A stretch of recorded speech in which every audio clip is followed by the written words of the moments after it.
දැන් මම මේක හෙදී දාලා තියෙන්නේ මගේ බබාගේ මේ වොෂින් මැෂින් එක අඩ්වාන්ස් වොෂින් මැෂින් එකක් kilo 7.5 fully auto washing machine එකක් සෙමි නෙමෙයි ෆුලි ඔටෝ වොෂින් මැෂින් එකක් මම දැන් ඔයාලට කියන්න එකින් එක විස්තර කොහොමද මේක ස්ටාර්ට් කරන්නේ එතකොට කොහොමද රිදි දාලා වොෂ් කරගන්නේ සහ මේ පැනල් බෝඩ් එක ක්‍රියාත්මක වෙන්නේ කොහොමද කියලා අපි ඉස්සෙල්ලම රෙදි දානකොට ඒ රෙදි වල තියෙන කටු ආය කටු කාසි ඒ දේවල් තියනවද කියලා මුලින්ම චෙක් කරගන්න ඕනේ පොකට් වල.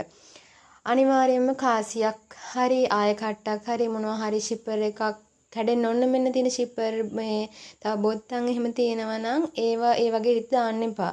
ඒව හිර වුණාන් පස්සේ වතුර ලීක් වෙනවා එක්කෝ වතුර පිරෙන්නේ නැහැ වගේ ප්‍රශ්න ඇති වෙනවා අනිවාර්යයෙන්ම චෙක් කරලා උනට රෙදි දාන්න. ඒ රෙදි දාද්දී බැලන්ස් කරලා දාන්න. ඒ කියන්නේ එක ගොඩේ ඔහෙ දාන්න එපා. වටේටම ඒ කියන්නේ වටේ මේ දැන් ඇතුලේ වටේට සෙට් වෙන විදියට ඕන රෙදි දාන්න බැලන්ස් කරලා අනිවාර්යයෙන්ම ආයකඩු කාසියව චෙක් කරලා දාන්න ඕනේ.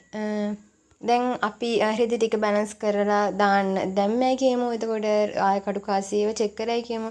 එතකොට දැන් දාද්දි මේ ඩෝ එක මෙහෙම අරිනවනේ. ඒ අරිනකොට අනිවාර්යයෙන්ම මෙහෙම කරලා මෙහෙම උඩට අරින්න එපා. ඒක මෙහෙම ඒ විදිහටම අරින්න ඕන. මොකද ඒක තියෙන්නේ අර එකපාරටම මේ පියන එකපාරටම වැහිලා එතන අර ඇත්තටම තියෙනවා නම් ඒ පියන ආරක්ෂාවට තමයි මේක මේ දෙපාරකට මෙහෙම තියෙන්නේ. මම දන්න දේ තමයි මේ කියන්නේ නොදන්න දේවලුත් ඇති.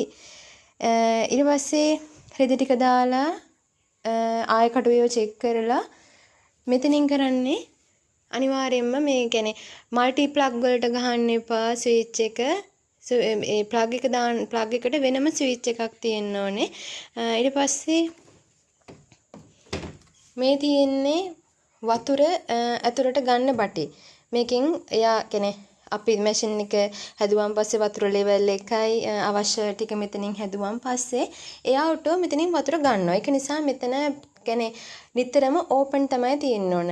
ඒක නිසා මෙතන ඕපන්ව තමයි බටේ තියෙන්න ඕනේ. ඒ කියන්නේ ඒක වතුර කරාම එකට පයිප් එකකට සෙට් කරන්න එපා. එයා අවශ්‍ය වෙලාවට වතුර ගන්නවා. ඒක ඒ විදිහට තියෙන්න ඕනේ. මේ තියෙන්නේ වතුර ඕෆ්ලෝ වෙන බටේ. වතුර පිට වෙන බඩේක අපි කියන්නේ පිටට තමයි දාලා තියෙන්නේ. හරි ප්‍රශ්නයක් වුණොත් මේ හොට්ලයින් නම්බර් එකට තමයි අපි කතා කරන්න ඕන. මේකේ තියෙනවා අපිට සාමාන්‍යයෙන් හදා ගන්න පුළුවන් දේවලුත් තියෙනවා. අපිට හදන්න බැරි අවස්ථා තියෙන. ඒ අවස්ථාවල හොට්ලයින් නම්බර් එකට කතා කරලා අනිවාර්යයෙන්ම ටෙක්නීෂියන් කෙනෙක් හරහා තමයි මැෂින් එක හදන්න ඕනේ. මේකෙත් තියෙනවා රෙදි සේදීමේ පෙතම ඇඳුම් වල ඇති කාසි කටු යතුරු අනිවාර්යෙන් ඉවත් කරන්න කියලා. ඒ ඉවත් කරේ නැතුව මට වෙච්ච දෙයක් තමයි කාසි දෙකක් හිර වෙලා මම මේ මැෂින් එක හැදුවා. ඒ කියන්නේ අපේ හස්බන්ඩ් චෙක් කරන්න නැතුව දාලා කාසි හිර වෙලා මැෂින් එක දෙපාරක් හැදුවා. ඒකයි මම කියන්නේ රෙදි දාන්න කලින් අනිවාර්යෙන්ම කාසි යතුරු චෙක් කරන්න. අපි රෙදි වල කාසි යතුරු ඒවා චෙක් කරා රෙදි බැලන්ස් කරලා අපි දැම්මා. රෙදි මෙහෙම බැලන්ස් කරලා මම මේක මේ බාගෙට වතුර පුරවලා තියෙන්නේ. මම නවත්තලා තියෙන බාගෙට මේක මේ වීඩියෝ එක කරන්න ඕන නිසා. දැන් වතුර දාලා රෙදි දාලා තියෙන බැලන්ස් කරලා ඊට පස්සේ අපි ඩිටර්ජන්ට් දාන්න ඕනේ. මම ඇත්තටම රෙකමන්ඩ් කරනවා රින්සෝ ඒ කුඩු වෙනුවට ලික්විඩ් එකක් පාවිච්චි කරන්න කියලා. මොකද මැෂින් එක ගොඩක් කල් පාවිච්චි කරන්න පුළුවන් ලික්විඩ් එකක් පාවිච්චි කරනවා. එතකොට රෙදි උඩට අපි දැන් රින්සෝ දානවනේ. රින්සෝ දැම්මන් පස්සේ ඒ රෙදි වල සමහරක් වෙලාවට පැල්ලම් හිටින්න පුළුවන්. රින්සෝ ගිහිල්ලා නැතුව පැල්ලම් හිටින්න පුළුවන් රින්සෝ කුඩු. ලික්විඩ් එක දැම්මන් පස්සේ හොඳට රෙදි හේදෙනවා. ඒ වගේම සුවඳයි. මැෂින් එකත් දීර්ඝ කාලීනව පවත්වාගෙන යන්න පුළුවන්. එතකොට දැන් රෙදි දාලා ඉවර වෙලා රෙදි බැලන්ස් කරලා ඉවරලා මුලින්ම අපි කරන්න ඕනේ මේ ඩිටර්ජන්ට් බොක්ස් එකට ඔයාලා දානවා නම් ඒ ලික්විඩ් එක හරි කුඩු හරි කොහොම හරි රින්සෝ දාන එක. දාලා හොඳින් වහලා මේකත් ටෝ එකත් වහලා මේවා අරිනකොට වහනකොට මේ මෙහෙම හරි සද්දෙට එහෙම මම මේ හරි ආදරෙන් කරන්න. මොකද මට නම් වොෂින් මැෂින් එක කියන්නේ මගේ ඇත්තටම දෙවි කෙනෙක් වගේ.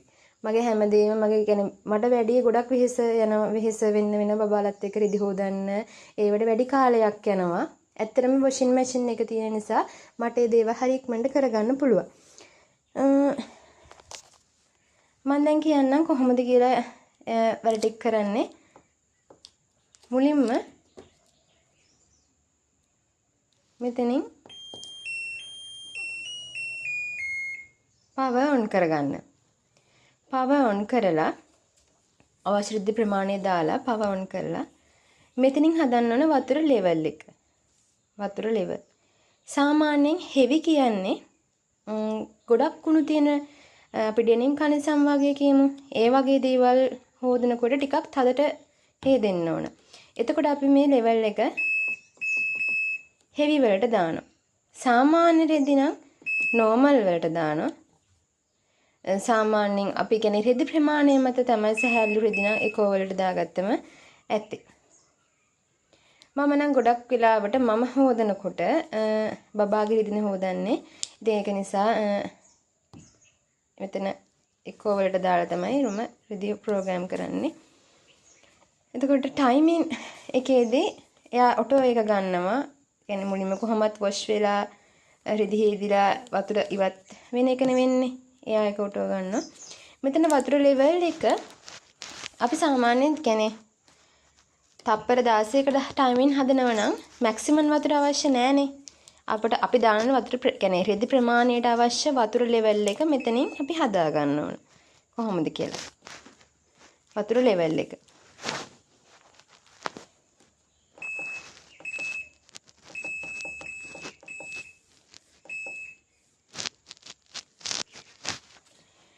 ඒ ලෙවල් ටික ඒ ඔක්කොම ටික හදලා මෙතනින් ස්ටාර්ට් කරන්න විතරයි තියෙන්නේ. ස්ටාර්ට් කරන් පස්සේ මෙයා ප්‍රෝග්‍රෑම් කරගන්න අවශ්‍ය ටික ඊට පස්සේ මෙතනින් අවශ්‍ය ඒ වතුර ගන්නම අරගෙන මේ බටන් ඔෆ් ෆ්ලෝ වෙනවා. මම තව දෙයක් ඔයාලට කියන්නම්. මට මේ මැෂින් එක හදන්න වෙච්ච වතා දෙතුන් පාරක් හදන්න උනා. ඒකට සල්ලි සෑහෙන්න වැය වුණා. කියන්නේ මැෂින් එකක් ගන්න පුළුවන් ගානට වඩා භාගයකට වඩා සල්ලි විදන් වුණා. ඉතින් මම වගේ අත්දැකීම මම ඔයාලට කියන්න. මම දන්න දේවල් නිවැරදි කරලා දෙන්න, වැරදි වෙන්න අවස්ථාත් ඇති. මම ඒ දෙක ඔයාලට කියලා දෙන්නම්. මොකක්ද කියලා මගෙන් අපින් වෙච්ච ඒ අඩුපාඩුව.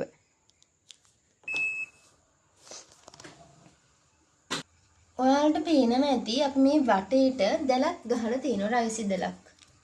මේ වටේට. මේ වටේට මේ අපි මේ දැල ගැහුවේ ඇත්තටම මීයෝ කපපු නිසා. පළවෙනි පාර මීයෝ කපලා ගියා රුපියල් 3000 ගාණක්. ඔව් 3000 ගාණ. මීයෙක් ගිහිල්ලා එතන මුකුත් සර්කිට් වලට ප්‍රශ්නයක් තිබුණ නැහැ. මීය ගිහිල්ලා රුපියල් 3700 ගාණක් විදන් වුණා. ඊට පස්සේ ඒත් අපේ නොසලකලා අපි දැලක් ගැහුවේ නැහැ. ඒක අමතක වෙලා ගියා. ඊට පස්සේ මේකේ දැන් මම රෙදි හොදද්දි තව දෙයක් කියන්න ඕනේ. E1 කියලා වැටෙනවා නම් E1 කියලා වැටෙනවා නම් ඒ වතුර පිට වෙන ඒ බටේ මොකක් හරි ප්‍රශ්නයක්.